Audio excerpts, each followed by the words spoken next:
Ladies and gentlemen, the world's #1 sports and recreation podcast, Cheap Heat, is back.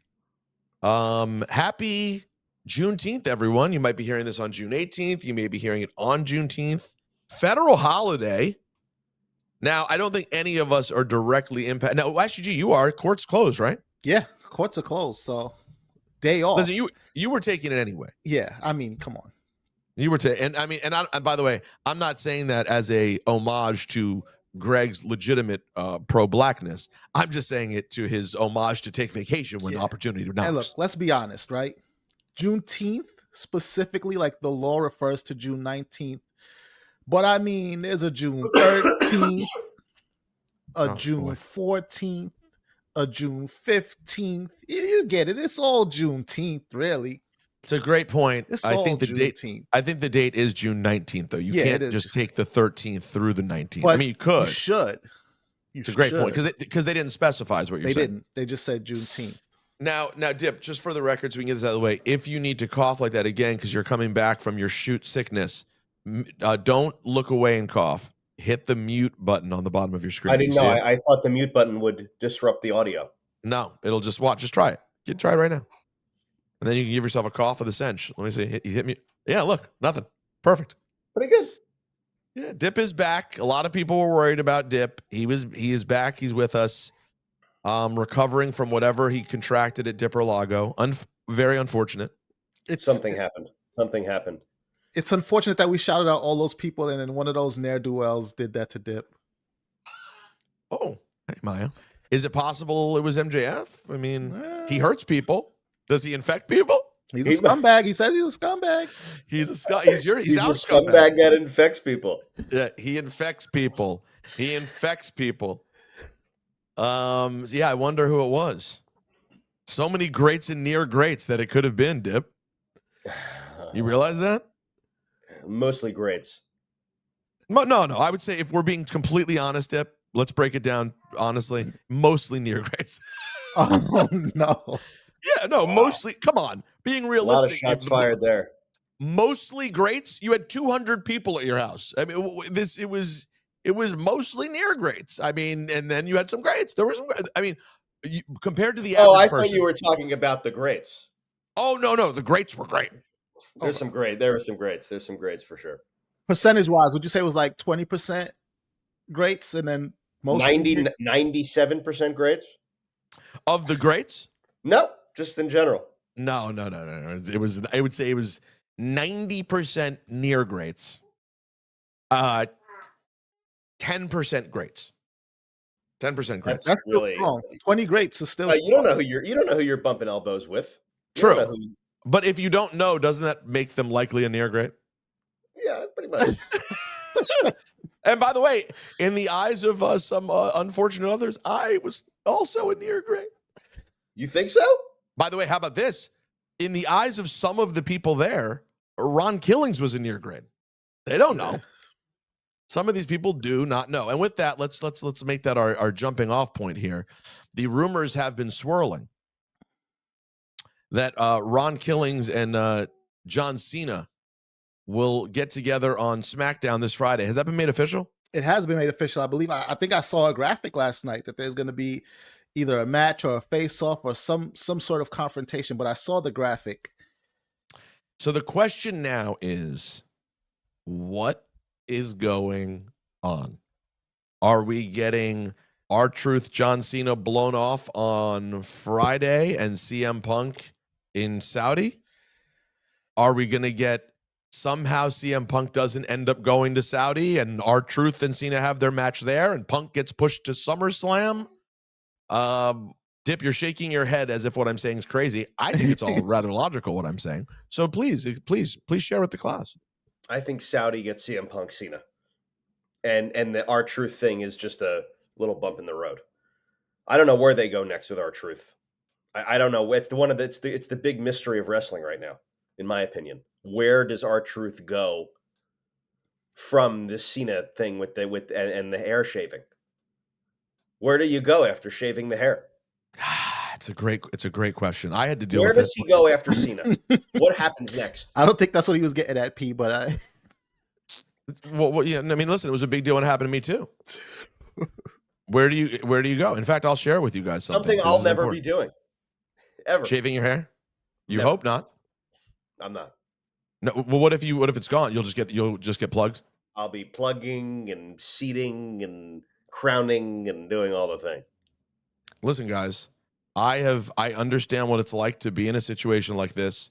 Hey, if you're watching us on YouTube, I'm going to take you back in time. This is when the hair ended for your boy. Look at young Mr. Kennedy right there. And look at the bald spot that is happening. He's got to be the least. I have the least knowledge of any wrestler run. I have the least knowledge of Mr. Kennedy. You missed it completely. You were gone. It was a short run. It was Mage. Mage? Yeah. It was Mage. It was. Is he the definition of near great? Now, yes. Yeah. And here he is, after me losing a contest to him, taking the wall peanut hair shaver and shaving my dome. This was the end of hair. That you waited. I mean, I'm gonna be honest with you. As Dip well is as about to violate you. I've never seen this video. I've never seen this video. I need to express something before you say the hurtful things you're about to say. I need to say something. Just hear me out. Hear me out first. Yeah. As God is my witness, the light in that room and the way it's being shot makes it. See the brightness on my forehead? I did not look like that every moment. It did not look that bad. I'm sick to my stomach watching. You waited that long? It was not nearly as bad. Dip is about to. No, Dip is violating really badly right now, SGG. SGG, you can see the light, right? Look at my forehead. Yeah, you see the light shining off my. So it's terrible lighting in the room at that time. The light is like right in the worst possible spot for that. So no, I did not look, but I'm pretty sure Kennedy. He gives me a full Sherman Helms lead. Look at this. This is bad. This is bad. Kennedy now. What year is this? It was 16 years ago, it says. So 2008? So it's 2008-ish? Yeah. And I met you in 2014? Oh, yeah. Thank God I didn't know you with that. I would have immediately walked right past you on the street. Yeah. You would have been like, this is repulse what's happening. But no, to answer your question, Mr. Kennedy and MVP basically popped up at the same time as young-ish SmackDown mid-card heels, right? They started the thing where MVP was in the crowd and we just signed this high-level athlete. He was wearing a suit. He had the jewelry. And they were like, oh, he's a blue chipper, this new athlete MVP. Around that same time, Mr. Kennedy appeared out of nowhere. And I don't remember if there was a build to Kennedy. I just remember immediately the thing with Kennedy was the mic dropping from the sky. Same. I don't remember what the build was or like the intro. Were there vignettes? I'm gonna see if there were. I don't remember. I don't recall. But I, like you, remember week after week hearing him do his own announcements, and then they got a little bit more grand, and I was just like, "This guy's on fire!" To the point where he won the Money in the Bank briefcase. He's the LA Knight of 2007-8, right? He's LA Knight. He's LA Knight-adjace. Or LA Knight is a lot of people-adjace, but he's the LA Knight. Okay, let me just say one difference. He was, in terms of how over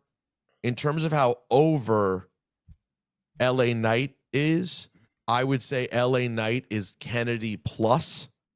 But in terms of like potential and originality, Kennedy was LA Knight plus. I wouldn't say. What do you mean? Mr. Kennedy was complete. Kennedy was LA Knight plus. Okay. Yes, okay. He was his own thing. He was a complete original. Yeah. This guy who came down with the boxing old school intro, like he was his own thing. He was pretty solid in ring. He wasn't like incredible, but he was good, and he was very charismatic. In terms of originality, though, I wouldn't put LA Knight and Mr. Kennedy in the same conversation at all. Just because I'm just talking about level of heat, level of pops, level of like his spot on the roster. Mr. Kennedy is LA Knight. I think, but LA Knight's probably even bigger. I mean, LA Knight has kind of, sorry, Dip, in some ways you were right about LA Knight. In some ways you were wrong. I mean, you're right. He didn't make it to the top of the mountain, which you were right about. but he has stayed very high level for a long time, which you were wrong about. And He's I think firmly in the mid card, though. Firmly, I wouldn't say that. I wouldn't say that. He's feuding with the top heel in the company right now. Let's face it, Seth Rollins, and he's not feuding with Seth Rollins. He's involved in that. He's involved in that. He's involved tangentially. He is not feuding with Seth Rollins. To say he's involved tangentially would be to say stretch beyond words. To say he's involved tangentially would be to say that Braun Breaker and Braun Strowman also involved, quote unquote, tangentially with Seth Rollins. Like, look, LA Knight has the briefcase. That's who he's feuding with. He was in the Money in the Bank match with Seth Rollins. That's not a feud. He was prevented from getting the briefcase by Seth Rollins' guys. You're literally making this up. You're literally making it up. They came out and they stopped. LA Knight is not feuding with Seth Rollins. He never will feud with Seth Rollins. Okay, in any near future. Okay, you do not believe he's ever getting near a top level feud. He's not getting near that top level feud. And I would say if you told me that Braun Breaker and LA Knight will have a feud and have a match on a pay-per-view, I would say fine. That makes sense. Seth Rollins is not feuding with LA Knight. Seth Rollins is only involved in the top situation right now. Just with Cody, as we saw last night. I would say not with Cody though. Seth Rollins and Cody have yet to actually interact. And honestly, I feel What do you mean? That happened. It happened last week. Did you? They got face to face, but there's been no fist. Like Seth has put the pause on everybody. So like, I mean, my antennas are up. Maybe we see Seth Rollins and Cody. It's up for debate. You're not wrong. It's up Seth for debate. And Cody might be feud with. Yeah, that is true. It is unclear. It's unclear. But I wouldn't say that LA Knight and Seth Rollins are feuding right now. Yeah, I agree with Dip on this. I think tangential is the. I think he hovers near the top of the card. All the main baby but he does hover near the top of the card. Because let's face it, he had Roman Reigns when Roman Reigns was at the peak of his powers too.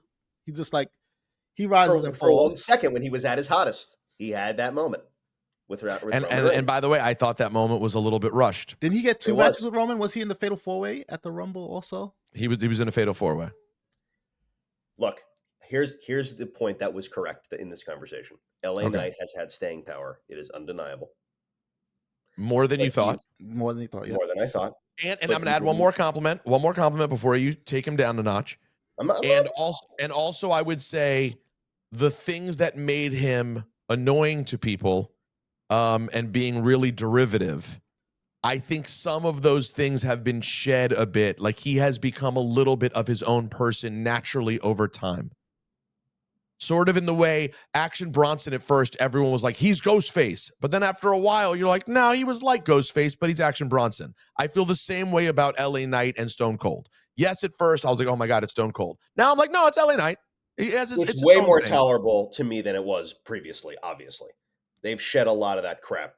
But, when I see him, I'm not like, oh God, anymore. I don't feel that way anymore. Oh, growth. Yeah. There's growth. We'll take it. But he hates your guts and you hate his. Absolutely. A massive feud. It still exists. It was one of the more uncomfortable moments in the history of the podcast. It was tough.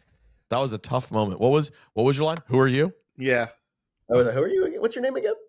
Oh my God. Oh. You're lucky it was him. If this had been in the 1980s, you would have gotten your face slapped. You think I would have said that to Haku? You would have lost your eardrum.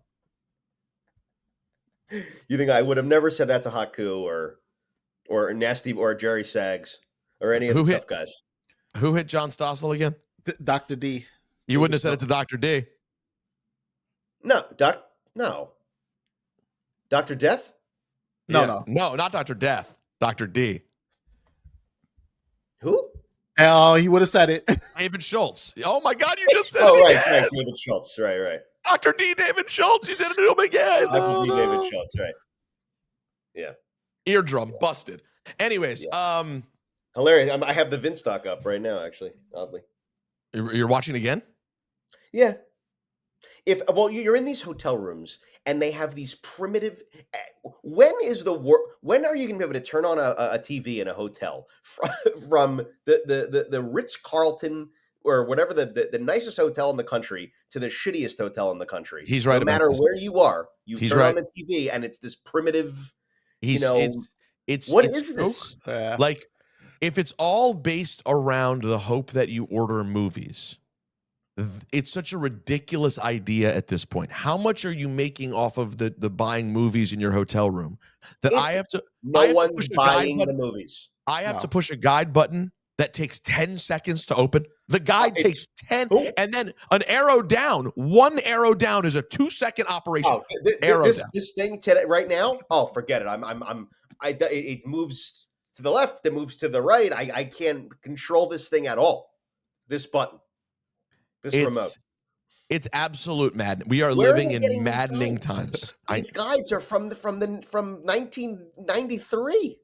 Let's start a thing on this show where we point out the technology that should be better. It just doesn't make sense. Hotel television, completely Enough lost. with the Mario Lopez commercial. It's that's number one. I'd also add into the Hall of Fame of current things that I go, how have you not gotten this right? I would say Bluetooth is still in that category. For sure. The disconnecting, the reconnecting. You do every phone call you have with someone who's wearing headphones, there is a moment of disconnection. What about internet on a plane? Enough is enough. I will say the internet has improved recently. It's improved, but at the end of the day, it should be there. There should be no question. You get on the plane, there's internet. I mean, what we have to click and the thing and the. I mean, I know. It's bad. What is this? It's real. This? Are you a T-Mobile customer? If not, it's $99.95. If T-Mobile, I fly Delta yesterday. I fly Delta. I have to put in my number for Delta, and then it's good, great. Then you fly United or American, and it's $39 for the flight. The American one is the American one is they're out of their minds. Yeah. It's appropriate. It's appropriate that it's American. That would be absolutely out of their gourds. All right, let's get back to the wrestling. I can't talk about the hotel remotes and the internet on the planes and the Bluetooth. These are horrible things affecting the world right now. But other things did happen this week that are very, very exciting. Or we'll find out. Your Dip, you believe CM Punk is going to Saudi. We are getting that match, which would mean what for SummerSlam? Let me ask you, because we are in this weird world of WWE. We got to get where the belt so many events are happening at one time that they are currently promoting as we speak. Fanatics Fest, of course, that getting a lot of promo. Is that this weekend? That's this weekend. 90 podcasts, but that doesn't count. Saturday night's main event. Night of Champions. SummerSlam. Yeah. Evolution. Now they're doing all being promoted, which I haven't seen, which is new. Maybe I'm just noticing it now because of the amount of promotion. But after a segment, they're immediate like after a feud in the ring happens, or like whatever segment on Raw last night, and then they immediately promote the pay-per-view directly after it and say you can see this match happen at this event. I don't recall ever seeing that. Wait, what are they saying? And that's really specific. And maybe I'm wrong and just noticing it now for the first time because of so much. Say it again. My dad takes a bad job. If there's two people in the ring feuding, give me an example of a feud that's happening right now. LA Knight is Seth Rollins. No. No, but it was Cena Punk. Let's go Cena Punk. Cena Punk. Yeah. See, okay, so let's just say they had already made that match. Okay. They're saying, like, they walk out of the ring, and the next segment is, and then they immediately cut to, you can see this match in Saudi Arabia. You can see this match in Night of Champions. Like, I can't explain it. I can't. You have to go back and watch it. But it's a new form of. This segment is now the commercial for the commercial. The segment's a commercial for the commercial. Yes. What's happening in the ring is a commercial for the commercial. It's a commercial for the commercial. Yes. I don't understand. That means it's advertising for a commercial? It's advertising to get to the advertisement. And then they advertise it again? This seems crazy. Usually it's the other way around, where you show us the picture of Saudi Arabia, and then the content is the content. Now the content is the commercial for the commercial. I speak for our entire listening audience when I say I don't have any clue what you're trying Okay, to say. it's fair. It's really hard to describe. But now I get it. When you go back and watch, you'll be like, oh God, after every segment, they're just promoting the pay-per-view. And I know like the TV is the promotion for the pay-per-view, of course, but it seems like they're doing it a little differently now, where it's like It's what you just saw, you could see this. Well, I think overall, in your own Dipperstein terms, you just said you agreed with the same thing I'm saying. The amount of things that we're promoting at one given time is we've never seen anything like this before, frankly. And that's before we get to NXT. And I mean, it'd be nice if there was a commercial for Evolve, but whatever, that doesn't really happen. There's just a lot of stuff to promote. By the way, did you guys catch the answer from Triple H in the press conference? This went under the radar about Cardi when they were like, what's Cardi going to do? And he was like, Cardi's Cardi, hopefully she'll do stuff, like, oh, his answer was clear that I'm totally guessing on this, but based on what I know about Cardi, which is a lot of indecisiveness, she has an iconic debut album. And it came out 7 or 8 years ago. There hasn't been a follow-up, okay? So if that doesn't tell you there's something going on, then I don't know what we'll tell you. I'm sorry, but she's doing some of her best work on Rob 49 songs. So I know she's on the Rob 49. She's dropping a single on Friday. But she's been dropping singles though, like you said. She's been dropping singles. That's been over and over again. And then the funniest thing is though, in terms of the SummerSlam commercial, in the SummerSlam commercial, guys, you've seen it 1,000 times, right? Yeah. Where Cardi at the end goes, "We're gonna turn up." They use subtitles. No, have you stopped the subtitles? They use subtitles. That was like the best take that I guess was available. And she's like, "We're gonna turn up," and it's so inaudible that there's watch next time for the subtitles. And I'm like, that's Mage. They put up subtitles just so you know. She said, "We're gonna turn up." Now, I am hoping Cardi is involved and does something in a real way. But go back and watch the presser. I was like, doesn't sound like she's giving a lot of information here. Yeah. Which is on brand for Cardi. She's promised to turn up, though. She needs to. So she has promised. Sorry, Deb, I cut you off. You were going to say something. No, it's gone. I can tell it's gone. What were we talking about before Cardi B? Oh, no. The commercial for the commercial. CM Punk Saudi. What happens when you cut off Dipperstein? I know. You lose something. You lose something great. It was about Cardi. No, we had moved to Cardi, and you were talking about Cardi and Rob 49. 41, 49. I don't know. Rob 49. There's a lot of. At this point, he's Beatles, Elvis, Rolling Stones level at this point. Yeah. Dip's favorite joke. Is that a top 5 favorite joke for you?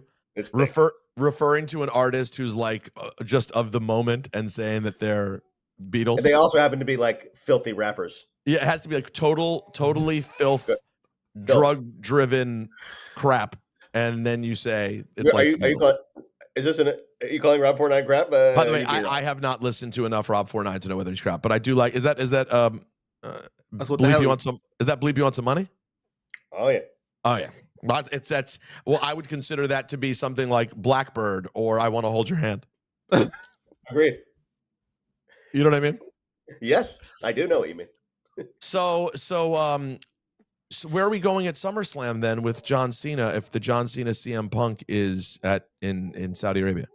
How do we get the belt off Cena? That's someone has to pin his shoulders to the mat and get a 1, 2, 3 count. Mm-hmm. It's got to be Cody. No disqualification though. What? He cannot lose the title with disqualification or a count out. It has to be his pin his shoulders to the mat. 1, 2, 3. Who will beat Cena for the title? Let's have that conversation right now. Is it CM Punk? We had this last week, didn't we? That's usually a bit. We did. We talked about this a bit because I was saying that the weird thing about Seth having the briefcase is you have 2 heel champions. And we've talked about situations, and I've heard people suggest, no, it'll be Mage because Seth will cash in and he'll do it for a second time, and maybe it's a triple threat, and it's Seth versus Punk versus Cena, triple threat at SummerSlam. He does it again with the cash in triple threat win. Although I have to say, That's very babyface to me, though. It is. For a guy who's a heel champion running wild. That's a very babyface. And I liked Cena's explanation on Friday because, something that did occur to me was, look, him and Seth have the same goal, right? Or opposite goal. So they should be opposite each other, right? He wants to ruin wrestling and take the championship with him. Seth wants to save wrestling. Why wouldn't they be natural enemies with those stated goals? But I liked his explanation of, look, Seth wants to be the one and only true champion in WWE, but so to do that, he's gonna let Cena walk out with one of the titles, and he's gonna take the other one and reign supreme. In terms of thinking of just like, is there a pure babyface out there who's going to be the one who beats Cena for the title? I don't know that person Roman exists. or Cody or CM Punk. Those are the 3 top babyfaces in the company. It's not going to be It's not going to be CM Punk. I don't think I don't think it's going to be CM Punk or Roman. I would say Cody, just for like a wild card pick. I would say Jey Uso. I don't know how he gets there. No way. And how he gets there by December. That would be shocking. Jey Uso going back to the top of the mountain would be crazy. I mean, crazy things happen, but no, I don't think that's out the realm of possibility for him to be back at the top of the mountain. But if you had to bet right now, Dip, of Jey Uso ever winning another world title versus never winning another world title, which way are you betting? Never. SUG? Yeah, he's definitely going to win another world title. You think he's definitely going to win another world title? Yeah. Wow. I think they're dissatisfied with what's going on there. What happened there? That's how it felt in terms of how it was booked. Obviously, that's how it felt by the booking. That's how it. It's so funny. Goldberg's neck. We'll talk about Goldberg. I have to take a quick call in a second. Goldberg's neck is so big, and he's so still intimidating looking. I'm sorry to say, even in his until he starts wrestling. Until he starts wrestling, he's. I know. He looks great. I know. I was nervous about him even climbing the second rope yesterday, Monday. But he looks great. He does look great. He does. By the way, he looks fucking great. I mean, he's 58 years old. He looks great. Is he 58? Gunther looked like a little boy. Goldberg looks like a big man. He does. He still looks like a big man. All right. Well, we will see what happens. What happens with that? The Jey Uso of it all and the John Cena title of it all. Listen, I heard from someone the other day they thought the Cena segment on SmackDown last week was his best so far. The one where, I guess, the one where he got attacked by R-Truth the first time. I can't recall. Listen, I have a nitpicky thing about the R-Truth thing. Like, I sort of wanted the Ron Killings character to be a little more serious and a little less unhinged. You know what I mean? Like, it feels like SUG, when they went with the hair cutting thing, that was being done in the way people cutting off their own hair is often done, to indicate like you're losing it, right? Like, that's the thing that's used in film. You know, like the psycho girlfriend shows up and she cut her hair off and now she's unhinged. Yeah. That's like a vessel for unhinged at times. Yeah, it's definitely a fine line. And what between unhinged and super serious? Yeah, and I feel like it's. Listen, it's still not too late, but to me, it feels like they're leaning into the like he's unhinged. And I kind of wanted him to be like, not unhinged so much as like, nah, he's just done goofing around. He's just serious now. That was my personal preference. I feel like they had to go unhinged first and then dial it back, though. Because then how do you send that message between like, because if he just shows up, people are expecting a little goofiness if he shows up. You know what? They did the right thing with the R-Truth of it all. And it's something. Regardless of the nitpicky. It is definitely something. It is a storyline on whether it becomes something like whether it's long term or not. At this moment, watching R-Truth on TV is an interesting thing to watch, and I like it. Agreed. The back and forth I have to say, between shoot and work on this is tremendous. That may be my favorite thing about it, because I and everybody else was so sure it was a shoot. But he could have been working everybody. No way. He got fired? I think he definitely got fired. But why? What are you saying? No. What are you saying? It's pro wrestling. We cannot act as if a pro wrestling thing cannot be an angle. We can't. That is the entire business. He is a 52-year-old, 53-year-old. He's been doing this for 30 years. His whole life is working. His whole character is a work. Like, you're telling me it's impossible that Yes. he would put out the tweet and they would have a conversation and go, hey, by the way, when people reach out, you got to keep going with it. We're making this thing work. That's impossible? I think here's why, right? Just because, like, well, hold on, no. I want to have Dip play this out. A guy who believes every time someone gets hit with a punch, they're legitimately injured. Tell me how it is impossible. And you want Dip to do it?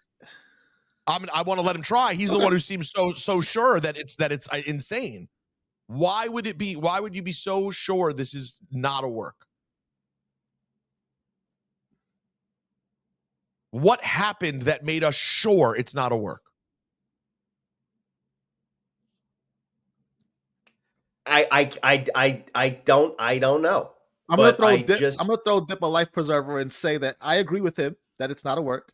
Okay. That I feel very sure that it's not a work. And why? Things that happen on screen and off screen that tell me it's not a work, right? You think this was a work? What off screen made it not a off work? Screen, not his tweets, but like his son also tweeted when Triple H was like, it's part of the show. Did you enjoy the show? His son was like, that's cap. Which we all know that means. Well, what we all know, once R-Truth's son weighs in on something, that is the be-all, end-all. Yeah, but also, how about this? The people who didn't weigh in, right? So, on R-Truth puts out the tweet that he's released. We don't see him again on that Monday. Rhea's told not to wear his merch, allegedly, because she's photographed with it. But then when we see her later that day, she doesn't have it on. Nobody acknowledges that we want R-Truth chants. Not Michael Cole, not anybody in any promos. John Cena did on Friday after he was already hired back. It wasn't a work. It wasn't a work because they knew they were going back into that program. But listen, so on Monday they completely ignore it. They iced him out like they do everybody else, meaning that at that time, I think he was gone, and they were proceeding as if he was gone. And then between the Monday and the Friday, those 3 days that they had to play with, they worked something out. And then John Cena gets the green light to say, look, R-Truth is back. Lean in. He does. And then on Saturday night's main event, he goes right back to a program with Cena. I mostly agree with you. And I've been saying the whole time, I believe it's a shoot. I'm just simply pointing out the idea in wrestling of ever being sure that something cannot be a work is You're silly. right. You're that right. Is a silly thing to do. There's a 2% chance it was a work. I'd put it more. Like I'd say it's a 20% chance. I'll go 5. 20%. 20% is absurdly high. I'd go 5. No, it's professional wrestling. Everyone's in on it. Then not that many people. Not that many people would have to be in. What planet are you living on right now? Who would have to be in on it? Things that are not appropriate for this podcast. Yeah, but upper management people get worked. If Triple H is doing it old country way, you would work some people at upper management, and you would be like, "Hey, this is what it is," and then really, it's not. I mean, honestly, we need to ask The Rock, because The Rock would tell us. Triple H would not tell us. If The Rock was at that press conference and we said, he would just give it what up. happened with R-Truth, The Rock, he'd be like, well, obviously everybody knows this is a work. Yeah, I got the call from Ari. And so I had to have him back. I told Ari we need him back. We heard the chants. We heard the people. I'm the people's champ. I'm with you. Ari and said we need him back. It's not a work. I don't think it's a work. I don't think he gave me like a 15-minute worked conversation and then a worked conversation after the fact. I don't think so. But he could if he wanted to. What I'm trying to explain to you is, and he's a genius. No. What I'm trying to explain to you, if you've been a wrestling fan for this long and you think that's off the table, then you know nothing about the thing that you love. But that's the thing. It's never off the table. It's not off the table. It's not off the table. But it's dangling off the side of the table. Also, just to say off the table. We're moving it off the ledge of the table. But also, we don't know. This smart fan thing has been BS the whole time. There's no smart fans. We don't know. People have different levels of knowledge, right? Like you and Dip definitely know me more than me.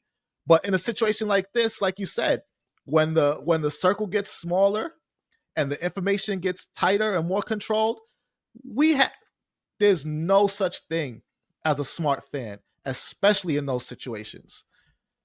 That's all I'm saying. But I do think it's probably what we think. But Dip makes a good point. We have something, and that's Mage, and I agree with that. but I don't want it to just die on the vine here.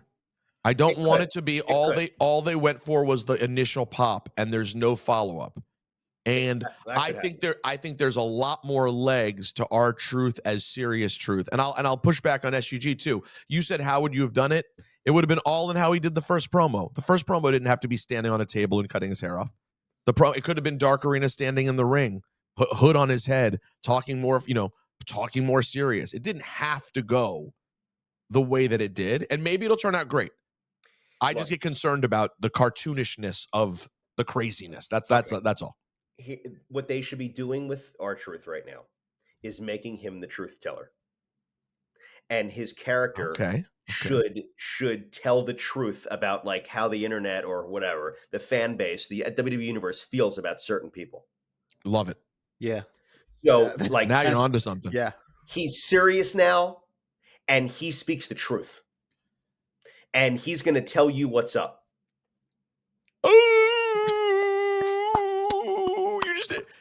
Every dumb take you've had on the show, just when I think you can't do anything possibly dumber, you say something like that and totally redeem yourself.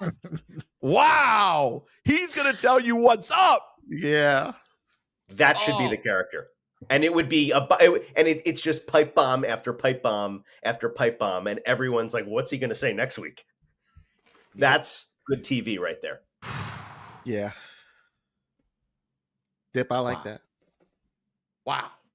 That was like very, yes, you've taken, you see what we just did? We just workshopped something there and you really landed the plane. Look at that. Yeah.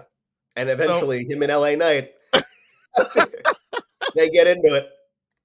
And he's like, and everybody knows you're just a fake Stone Cold Steve Austin. And I mean, he can do it with everybody. The place goes nuts. Yeah. And by the way, and just to be clear here, there's another really good end goal. This character can run serious for a long time and then can turn right back into funny. Yeah. And there's he can so go much. That's why, thank God that he's back, because the guy's mage. And he can do this forever. Because then, in the end, I think we all know the R-Truth character is going to be laughs, right? He's too funny a guy to not be laughs. But at some point, the truth-telling could just get really funny. It could be absurd truths. Well, it should start serious. But no, it's serious for a while. And then we'll see about that. By the way, so Liv Morgan hurt her shoulder? Yeah. That's what they're saying? Dislocated shoulder. You mentioned her earlier, and it sucks because it feels like she factored into so many plans, and she was doing so well on screen. She's currently a champion. There was the Nikki Bella confrontation, and then she's chasing Io Sky around. What's happening with her in the Judgment Day? All of those, it's like, as mage as Becky Lynch has been, and as mage as Rhea Ripley is, it really feels like Liv was the anchor of the women's division on Monday Night Raw. So they lost a huge piece. Well, how long? So shoulder dislocations, how long? It depends on the severity, right? Because who knows? We don't know how. I don't know. I don't know how severe the injury is. So that throws the Nikki Bella thing completely into question. And then was there a Brie Bella thing? Well, that could still be a thing, right? Maybe they have Brie Bella replace Liv Morgan. I just want to say one thing. I know, Dip, you have to go. You have a lot of important things to do. I just want to say one thing that we've not given a lot of light to, and I want to say it clearly, concisely, and directly. Is this my camera? Directly to my camera. Stephanie Vaquer is as mage Oh, I mean, come on. That is. We have not given a lot of time. I think she is. I think she's potential like face of the division, highest levels. Face of the division, highest level. Yeah. I think like she could join. It could be Rhea, Bianca, Steph Vaquer. I think like joining that club. I wouldn't say that. What I would say though is that like it could happen. What I would say though is, we think about eras, right? And then the women's division is similar. You can break it down to era. You have the 4 horsewomen in Asuka. Then the Rhea, Bianca. I would throw Liv in there too. They came back, and then when this next level of top tier women, Stephanie Vaquer is at the forefront of that. Well, no, you're a coward. You're a complete coward, what you just said. You minimize this completely. You brought her into the, yes, we know her and Roxanne. We And are Julia. into something. And Julia, her, Roxanne, and Julia are the next thing. I agree with you 100%. Here's what makes you a coward. But you're saying she can break through into the current thing. Like, she's not next, she's now. I'm saying she could be within a few months. Like, she's one of the true ones. I think she completely jumps off the page every time she's in a match. She's jumping off the page. She's jumping and jumping. That's with the my shofars. With the shofars. With the shofars. I think she's jumping up a storm. She's got everything, by the way. The character, the in-ring, the look, bilingual. There's a lot going for Stephanie Vaquer. She's awesome. Obviously, they feel the same way. Yeah. You know, she's clearly getting the I mean, the fact that her, Roxanne, and Julia are all at the same time, it really is, SGG, to your point. It's amazing. It's an embarrassment of riches. I haven't seen the Julia thing yet. I'm not there yet. Julia is different. Like, Julia, I think, is very mage, but it is more understated to me than it is with Stephanie. I like some of these NXT. These NXT female wrestlers are incredible. The NXT women's roster is insane right now. Listen, NXT. I would throw Evolve in there too, honestly, because just like the women's division, WWE, top to bottom, they have. It's an embarrassment of riches. They always have somebody waiting in the wings to jump in, and now they have these legends from different eras, like a Nikki Bella popped up, Eve Torres could have anytime pop up, Trish and Lita come back. Like it's incredible. What's her name? Jordan Grace is mage. Yeah, Sol Ruka is mage. Agreed. When I was at WrestleMania and went to the event, the NXT event, I thought that I know she's been around for a few years. I thought this Fallon Henley was mage. I like Fallon Henley. What is going on here? You know Fallon Henley? Oh, I know Fallon Henley. Sure, I'm a big Fallon Henley guy. Is that true? Yes. What about JC Jane? Love JC Jane. Fan. And Mariah May now, Blake Monroe. And now you have Blake Monroe. By the way, I could see myself loving her too. And if you believe Jonathan Coachman, for whatever it's worth, he's saying on his podcast that Britt Baker is coming to WWE. I don't believe that. I don't believe that imminently. I believe eventually. I think there's a ton of potential on the NXT men's roster too. Yeah. Obviously, I love Ricky, but we love Ricky. Miles Bourne, I would put my chips right on there. And let me just throw some more love behind my Evolve people. How about the move Sean Legacy's been making? Sean Legacy's becoming a guy, it feels like. Sean Legacy is mage. Sean Legacy's mage. Yeah. Obviously, Swipe Right is mage. Yeah, we feel very strong about Swipe Right. I told y'all they was next. Swipe Right's whatever right happens to the Mafia guys, they're both they're mage too. Yeah, they're going to eventually have to figure out where they go. They'll lose that, but they're good wrestlers and they're interesting and they can speak. Tony D is great. And don't sleep on my boy Luca Crucifino. I wasn't an Oba Femi guy. All of a sudden, big Oba Femi guy. You're a big Oba Femi guy. Big. I'm all in. I wasn't for a while. I was like, what is going on? What is this? What are they trying to do here? And now I'm Oba Femiing up a storm. Well, I'm glad to hear that. I may name my firstborn child Oba Femi. Oba Femi Dipperstein. Oba Femi Dipperstein has amazing. What do you think about that? It rolls off the tongue. Well, but I like better if you were to have a girl, Sol Ruka Dipperstein. I like that. I like Sol Ruka Dipperstein. That's good. I think that would be really, really nice for you. I like it. SGG, is there anything that we didn't hit that's like needs to be discussed today? Because I by the way, we're still backlogged on a Patreon because this week I failed you. Father's Day came. I thought I could pull away. Dipperstein still didn't have a voice. It was your first Father's Day. It was your first Father's Day. I think people can understand. I know, but I still wanted to deliver, and I tried. Dip was still at 25%. You know, Dip, I was defending you on the Discord. People in the YouTube comments, people saying, "Where's Dipperstein? He's not giving us any effort." And I said, "No, he shoots sick." There was a lot of hate a few weeks ago when I was talking about what was the bougie shit I was talking about. I mean, there always is bougie shit. What do you mean? What day was it? Which one? I was talking about the Italian restaurant.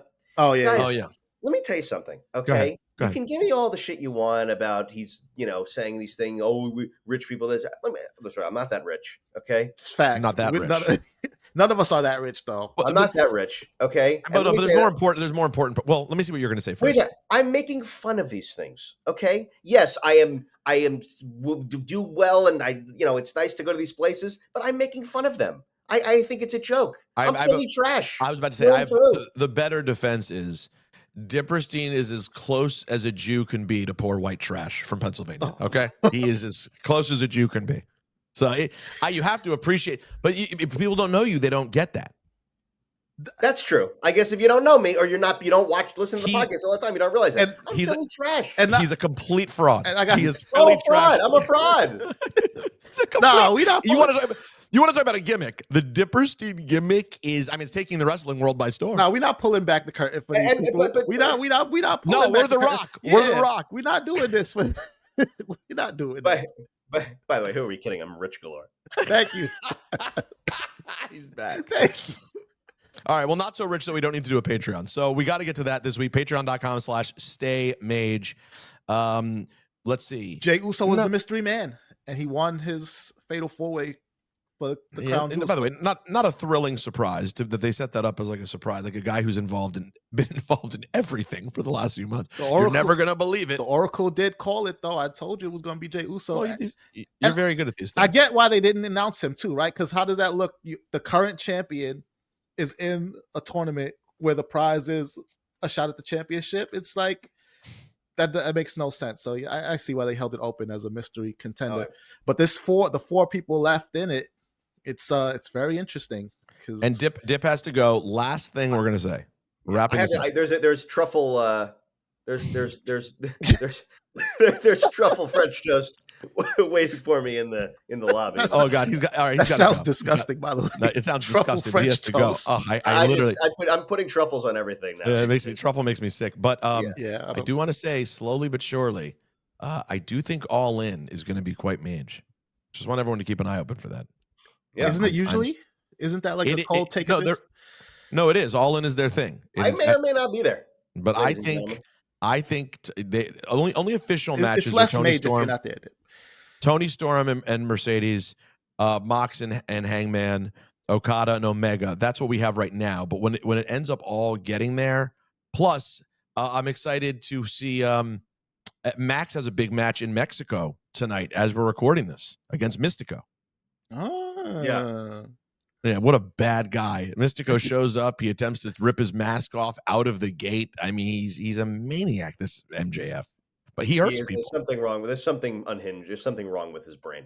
Yeah, no, the man, he literally hurts people. We love you guys. Stay mage. Join us in the Discord. Send your emails, of course, as well to rosenbergwrestling@gmail.com. And then SGG, enjoy yourself. Take it easy, fellas. You smell truffle?